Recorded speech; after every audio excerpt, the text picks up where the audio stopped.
जैसा कि मैं अभी आप लोगों को बता रहा था गोरखपुर के एक ऐसे शर्मनाक घटना के बारे में जिसमें एक युवक को उसका जेंडर चेंज करवाकर एक व्यक्ति पूरा छलावा किया। अब दूसरी खबर सुन लीजिए। गोरखपुर के गुलरिया इलाके के एक गांव में छेड़खानी का विरोध करने पर शोहदे ने परिजनों की पिटाई कर दी है। पिटाई से युवती के भाई और उसके मामा गंभीर रूप से घायल हो गए हैं। तहरीर के आधार पर पुलिस ने छेड़खानी का मुकदमा दर्ज करते हुए आरोपी की तलाश शुरू कर दी है। और आपको बताएं कि पुलिस को दी गई तहरीर में पीड़िता के भाई का आरोप है कि उसकी बहन 14 फरवरी की शाम करीब 7 बजे गांव स्थित अपने पुराने घर से दूसरे घर पर जा रही थी। इसी बीच गांव के ही एक युवक उसे पकड़ लिया और खींचकर कमरे की तरफ ले जाने लगा। बहन शोर मचाने लगी तो वह और उसके मामा दौड़कर पहुंचे। विरोध करने पर आरोपी युवक अपने अन्य साथियों के साथ मिलकर उसे और उसके मामा को बुरी तरह से पीट दिया।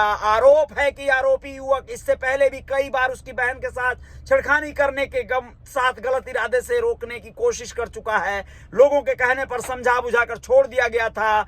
प्रभारी निरीक्षक गुलरिया अमित कुमार दुबे ने बताया कि आरोपी इंदल के विरुद्ध छेड़छाड़ का मुकदमा दर्ज कर लिया गया है। गिरफ्तारी के लिए आरोपी की तलाश में छापेमारी की जा रही है। जल्द ही उसे गिरफ्तार कर लिया जाएगा। ये हालात हैं, सोचिए किस तरह की बात है। इतना बड़ा जो है खतरनाक मामला ये कैसे आ जाता है, लोगों का मन कैसे बढ़ जाता है। अब एक दूसरे खबर में आप लोगों को बता दें कि उत्तर प्रदेश के गोरखपुर जिले के ही मंगलवार की देर शाम बदमाशों ने एक युवक पर चाकुओं से हमला कर दिया। गगहा इलाके की बात है। जगदीशपुर भलुआन में हुई वारदात में युवक गंभीर रूप से घायल हो गया। इसके बाद हमलावर फरार हो गए।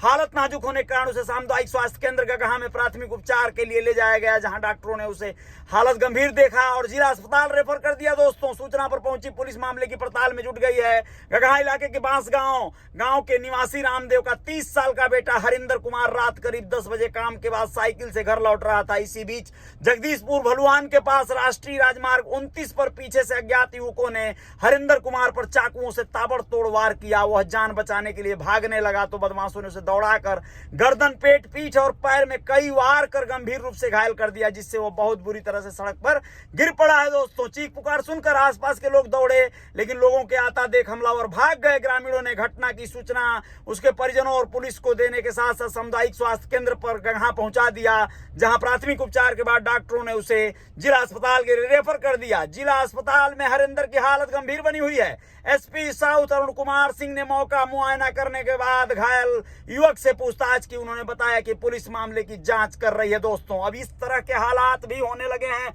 गोरखपुर में। अब दोस्तों, अब आप लोगों को बता दें एक और भी राजनीतिक खबर जान लीजिए आप लोग, जहां पर गोरखपुर में निषाद पार्टी मातृशक्ति सम्मेलन में बांटे गए 100 रुपए, ऐसा आरोप लगा है। श्रवण निषाद के कार्यक्रम में महिलाओं को रुपए देकर जुटाई गई भीड़। सपा ने बोला हमला। अब बता दें आपको क्या हुआ है। उत्तर प्रदेश के गोरखपुर में विधानसभा चुनाव की सरगर्मियां बढ़ते ही नेता वोटों बटोरने और अपने कार्यक्रमों में भीड़ जुटाने की कोई कोर कसर नहीं छोड़ रहे हैं। गोरखपुर की चौरी चौरा सीट से बीजेपी गठबंधन उम्मीदवार डॉक्टर संजय निषाद के बेटे श्रवण निषाद का शुरू से इस क्षेत्र में विरोध हो रहा है। वहीं अब उनके समर्थकों की ओर से महिलाओं को 100 रुपए के नोट बांटने का आरोप लगा हुआ है। दोस्तों, चौरी चौरा के भोपा बाजार में निषाद पार्टी की ओर से आयोजित मातृशक्ति सम्मेलन में महिलाओं की भीड़ जुटाने के लिए उन्हें 100 रुपए देने की बात कही गई है। हालांकि इसमें से कई महिलाओं को रुपए दिए भी गए, जबकि बिना रुपए मिले कई महिलाएं वापस लौट गईं। इस बीच महिलाओं को रुपए बांटे जाने का फोटो और वीडियो सामने आया है,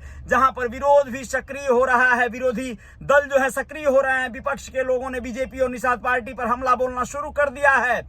ये विरोध की आवाज है। कई पार्टियां मिलकर इस तरह के जो है आरोप लगा रही हैं कि श्रवण निषाद के कार्यक्रम में भीड़ जुटाने के लिए महिलाओं को 100 रुपए का प्रलोभन दिया गया था। कई महिलाओं को दिया गया, कई महिलाओं को नहीं दिया गया। अब आपको बताएं, गोरखपुर में ही एक और मामला सामने आया है। गोरखपुर में जालसाजी का सिलसिला रुक नहीं रहा है। विदेश भेजकर अच्छी नौकरी दिलाने के नाम पर रोजाना बेरोजगारों को ठगा जा रहा है। ताजा मामला कैंट थाने का है, जहां विदेश भेजने का काम करने वाली एक कंपनी ने 9,60,000 रुपए लेकर युवकों को फर्जी टिकट और वीजा थमा दिया। जब युवक प्लेन पकड़ने गए एयरपोर्ट तो वहां उन्हें जालसाजी की जानकारी हुई। इसके बाद वे इंजीनियरिंग कॉलेज पुलिस चौकी पहुंचे और तहरीर दी।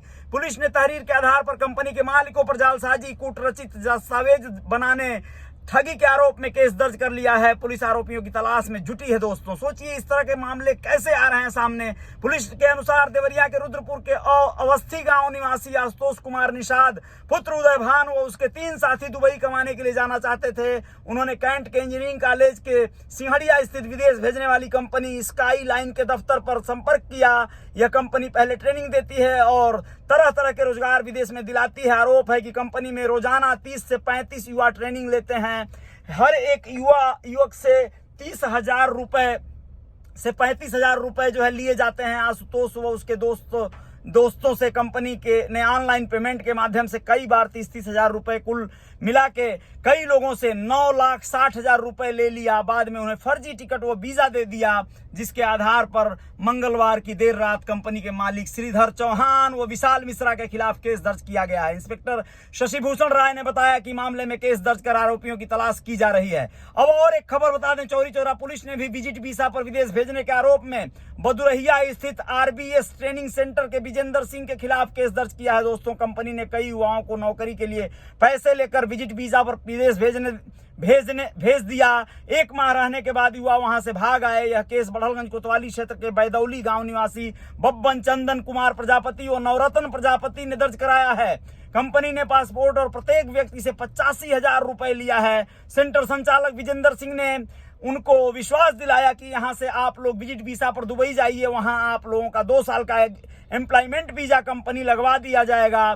विजेंद्र की बातों पर विश्वास कर बब्बन बीते 9 अक्टूबर 2021 और चंदन 5 अक्टूबर 2021 को दुबई पहुंचे। वहां पर न तो बताई गई कंपनी थी और न ही उनके रहने खाने का कोई ठिकाना था। कंपनी के नाम पर दिया गया ऑफर लेटर भी फर्जी था।